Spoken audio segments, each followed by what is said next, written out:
SEBI chief Madhabi Puri Buch इन दिनों चर्चा में बनी हुई है। पहले हिंडनबर्ग रिसर्च ने रिपोर्ट जारी कर सेबी चीफ पर आरोप लगाए, उसके बाद कांग्रेस ने बुच पर निशाना साधा और अब जी ग्रुप के चेयरमैन सुभाष चंद्रा ने भी सेबी चेयरपर्सन माधवीपुरी बुच पर गंभीर आरोप लगाए हैं। उन्होंने कहा है कि वो अब मार्केट रेगुलेटर के साथ किसी भी तरह का सहयोग करना जारी नहीं रखेंगे। और क्या कुछ उनके आरोप हैं, चलिए इस वीडियो में जानते हैं। एसएल ग्रुप के चेयरमैन डॉक्टर सुभाष चंद्रा ने सेबी की चेयरपर्सन माधवीपुरी बुच के खिलाफ कोर्ट में चुनौती देने का फैसला लिया है। 2 सितंबर को मीडिया से बातचीत करते हुए डॉक्टर चंद्रा ने कहा कि वो अब सहयोग नहीं करेंगे, बल्कि उनके खिलाफ कोर्ट में दरवाजा खटखटाएंगे और जल्द ही सेबी चीफ को पद से हटाने की मांग करेंगे। प्रेस कॉन्फ्रेंस में डॉक्टर चंद्रा ने सेबी की चेयरपर्सन पर मीडिया कंपनी के खिलाफ काम करने वाली नकारात्मक ताकतों में से एक होने का आरोप लगाया और प्रपोज्ड जी सोनी मर्जर की विफलता के पीछे भी सेबी चीफ को ही एक मेजर रीजन बताया।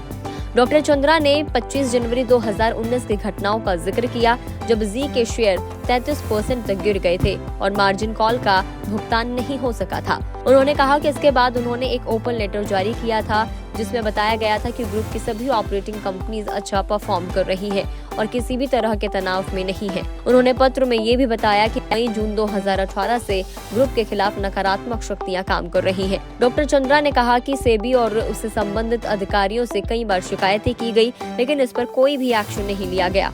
लेटर में उन्होंने कर्जदाताओं से धैर्य रखने का अनुरोध किया था और आश्वासन दिया था कि जी के हिस्से की बिक्री प्रक्रिया पूरी होते ही कर्ज का भुगतान कर दिया जाएगा। इसके अलावा चंद्रा ने ये भी खुलासा किया कि 17 फरवरी 2024 को एक व्यक्ति मनजीत सिंह ने उन्हें सेबी में मामला सुलझाने के लिए कॉन्टैक्ट किया था। हालांकि आमतौर पर वो ऐसे व्यक्तियों से नहीं मिलते, लेकिन चूंकि वो एक परिचित व्यक्ति के जरिए आए थे, इसलिए डॉक्टर चंद्रा ने मनजीत सिंह से मुलाकात की। उन्होंने दावा किया कि ये काम माधवीपुरी बुच और उनके पति के जरिए से किया जाएगा और इसके लिए कीमत चुकानी होगी। हालांकि डॉक्टर चंद्रा ने कहा कि उन्होंने उस व्यक्ति पर उस वक्त विश्वास नहीं किया था। अब उन्होंने आगे बताया कि हाल ही में हिंडनबर्ग और आईसीआईसीआई बैंक द्वारा माधवीपुरी बुच और उनसे जुड़े लोगों के खिलाफ किए गए खुलासों को देखते हुए ऐसा लगता है कि वो व्यक्ति सही हो सकता है। आपको बता दें कि पिछले साल अगस्त में एनसीएलटी ने जी सोनी मर्जर को मंजूरी दे दी थी, लेकिन उसके कुछ दिनों के बाद सेबी ने आदेश जारी कर जी के प्रमोटर्स पुनीत गोयनका और सुभाष चंद्रा को जी कंपनियों या सोनी के साथ मर्ज होने वाली नई यूनिट में कोई भी इम्पोर्टेंट मैनेजमेंट भूमिकाओं में शामिल होने से रोक दिया था। सेबी की जांच 8 महीने में पूरी होने की उम्मीद है।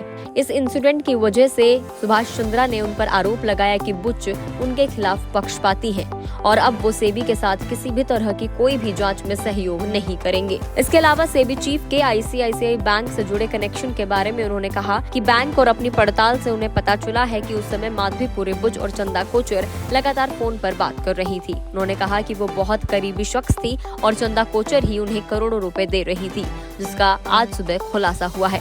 वो आईसीआईसीआई बैंक से अवैध रूप से पैसे ले रही थी।